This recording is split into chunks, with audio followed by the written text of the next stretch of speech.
तो कौन सबसे ज्यादा स्ट्रॉन्ग है, फॉर्मर हाशिरा या करेंट हाशिरा? यहाँ तुम फॉर्मर हाशिरा को कम समझने की गलती मत करना, क्योंकि आखिर में आज के हाशिरा को उन्होंने ही ट्रेन किया है, जिस वजह से ये स्ट्रॉन्ग बने हैं। तो मैं आज वही बताऊंगा कौन सबसे बेस्ट हाशिरा है, फॉर्मर या करेंट।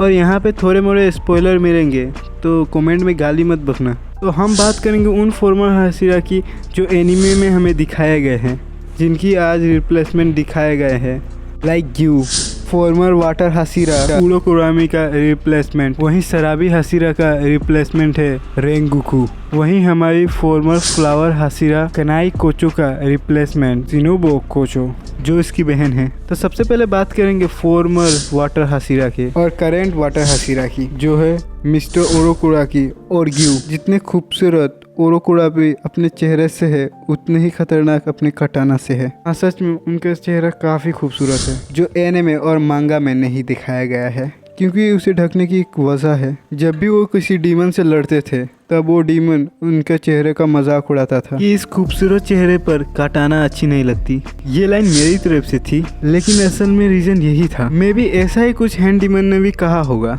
तभी इस बंदे ने उसे जिंदा पकड़ा था और माउंट फुजिकासिस में छोड़ दिया। हाँ, ये वही जगह है जहाँ हर डीमन स्लेयर अपनी फाइनल सिलेक्शन की रात में डीमन से लड़ते हैं, और यही एक वजह थी हैंड डीमन की, ओरोकुरारी के स्टूडेंट की मरने की। और ऐसा ही वो एपिसोड में भी कहता है तांजीरो से कि तुम ओरोकुरारी के स्टूडेंट हो। हाँ, इस बंदे ने वाटर ब्रीथिंग को मास्टर कर रखा था। चाहे ये इंसान कितना भी आज बुढ़ा है, तभी भी वो रोज बच्चों की ट्रेनिंग करवाता है बिना रुके थके। और ऐसा ही कुछ तांजीरो के साथ भी देखने को मिला था। अब बात करते हैं ग्यू की। मेरे हिसाब से कई लोगों का फेवरेट हाशिरा है, और हो भी क्यों ना। हमने इसे फर्स्ट टाइम तांजीरो और नेजुको के साथ देखा था। जब हमने रियू के सामने इसे देखा, उसने उसे बहुत ही आसानी से मार दिया। हाँ, हम उस टाइम में भी उसका फुल पोटेंशियल नहीं देख पाए। इसकी कुछ झलकें हाशिरा ट्रेनिंग में तुम्हें दिखाई देगी, और साथ ही में इसका जलवा इन्फिनिटी कासिल में मिलेगा तुम्हें। चाहे इस बंदे ने फाइनल सिलेक्शन खुद से पार नहीं किया हो, लेकिन फिर भी 300 सालों में सबसे स्ट्रॉन्ग वाटर हाशिरा, जो खुद अपर मून 3 आकाशा कहता है, और साथ में वाटर ब्रीथिंग 11 फॉर्म इसने खुद बनाया है, और साथ ही में हर वाटर ब्रीथिंग को मास्टर कर रखा है। और फाइनल बैटल के बाद जिंदा बचे हुए हाशिरा में इसका नाम आता है यार। साथ ही में इसके पास डीमन स्लेयर मार्क भी है। अब तुम्हें पता चल ही गया होगा ग्यू कितना स्ट्रॉन्ग है मिस्टर ओरोकुरारी से, क्योंकि उनके पास ना ही कोई डीमन स्लेयर मार्क है, और ना ही उन्होंने ग्यू की तरह कोई फॉर्म बनाया है जिससे ग्यू इजीली फॉर्मर हाशिरा को हरा देगा। लेकिन मेरे यहाँ कुछ थॉट है। मिस्टर ओरोकुरारी को एक्टिव एज ए हाशिरा रहते हुए एक नई फॉर्म बनाने की जरूरत ही नहीं पड़ी होगी, जिस वजह से उन्होंने नहीं बनाई। लेकिन हम जानते हैं वो बना सकते थे। साथ ही वो डीमन स्लेयर मार्क अनलॉक नहीं कर पाते, क्योंकि उनके पास तांजीरो जैसा डीमन स्लेयर मार्क अनलॉक किया हुआ इंसान नहीं था। क्योंकि तुम्हें पता है डीमन स्लेयर मार्क से ही दूसरे स्लेयर का मार्क अनलॉक होता है। तो अब बात करते हैं फ्लेम हाशिरा। सभी को पता है रेंगुकू से ज्यादा स्ट्रॉन्ग उनके पिता है। अभी वो शराबी है, लेकिन अभी तक की सबसे स्ट्रॉन्ग फ्लेम हाशिरा वही है जिन्होंने ओबिनाई को बचाया है। इस टॉपिक के ऊपर कभी बाद में बात करेंगे। जैसा कि तुम्हें मैंने बताया था, फ्लेम ब्रीथिंग के ये सबसे ज़्यादा स्ट्रॉन्ग हाशिरा है। फ्लेम ब्रीथिंग ये कोई ऐसी वैसी ब्रीथिंग नहीं है, ये डायरेक्ट सन ब्रीथिंग से डिनाइल हुई है, जिस वजह से ये थोड़ी सन ब्रीथिंग जैसी है, जो एक सही हाथों में काफ़ी खतरनाक हो सकती है। और ऐसा ही कुछ होता था रेंगुकू के फादर के साथ। तेरे रेंगुकू की वो बंदा भी काफ़ी ज़्यादा स्ट्रॉन्ग था। अब सोचो, उनके पिता के बिना सिखाए हुए सिर्फ बुक से फ्लेम ब्रीथिंग को मास्टर किया था, और मुगेन ट्रेन में आकाशा को सुबह तक रोक के रखा।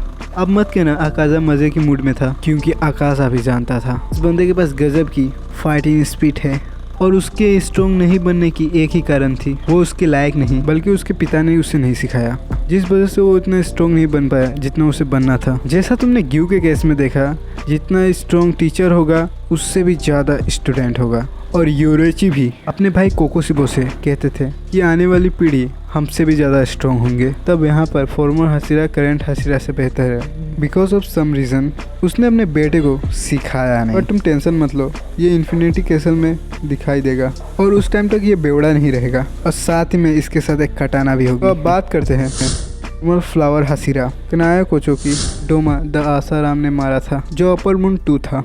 इन दोनों का फाइट के बारे में ज़्यादा कुछ बताया नहीं गया है मांगा में। बस डोमा सुबह होने की वजह से वहाँ से चला जाता है, और उस वक्त कनाई की छोटी बहन शिनोबो वहाँ पे पहुँचती है और देखती है कनाई जो काफ़ी घायल है, और वो बताती है अपर मून 2 डोमा के साथ फाइट हुआ था और वो मर जाती है।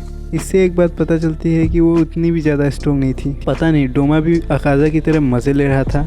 वहीं हम शिनोबो को देखते हैं, वो फिजिकली काफ़ी कमज़ोर है। वो फ्लावर ब्रीथिंग का नहीं, इंसेक्ट ब्रीथिंग का यूज़ करती है, जो फ्लावर ब्रीथिंग से डिनाई हुई है। और उसकी कटाना भी थोड़ी अजीब है। वो कटाना में जहर मिला के डीमन को मारती है, क्योंकि इसके 2 रीज़न है। क्योंकि वो डीमन को काट नहीं सकती, क्योंकि उसके पास इतनी फिजिकल पावर नहीं है, और साथ ही में उसकी बहन का बदला हर डीमन को तरपा तरपा के मारती है। और ऐसा ही कुछ इन्फिनिटी कासल में डोमा के साथ करती है, जहाँ वो खुद को डोमा के हवाले कर देती है और डोमा उसे खा जाता है, क्योंकि शिनोबो ने पहले ही अपने अंदर जहर भर रखा था, क्योंकि उसे पता था वो उसे लड़ाई में नहीं जीत सकती, जिस वजह से यह रास्ता अपनाया। उससे पहले एक बात बता दूं, कनाई ने मरते समय शिनोबो से कहा था कि तुम डीमन स्लेयर को छोड़ के एक आम जिंदगी जियो, लेकिन शिनोबो ने ऐसा कुछ नहीं किया। चाहे उसके पास फिजिकल एबिलिटी नहीं हो, लेकिन वो मेंटली तौर पर काफी ज्यादा स्ट्रॉन्ग है। इस हिसाब से देखे तो कनाई शिनोबो से ज्यादा स्ट्रॉन्ग थी। और वीडियो यहीं तक था। जेनेत्सु का कंपेयर नहीं करूंगा, क्योंकि जेनेत्सु कोई हासिरा नहीं है। क्या होगा अगर सानमी एंटरटेनमेंट आर्क में आए? और वीडियो का लिंक डिस्क्रिप्शन में है, तो वीडियो देख लेना। और हमारे चैनल को सब्सक्राइब नहीं किए हो तो कर देना, ऐसे वीडियो आते रहते हो। तो इस आज के लिए इतना ही।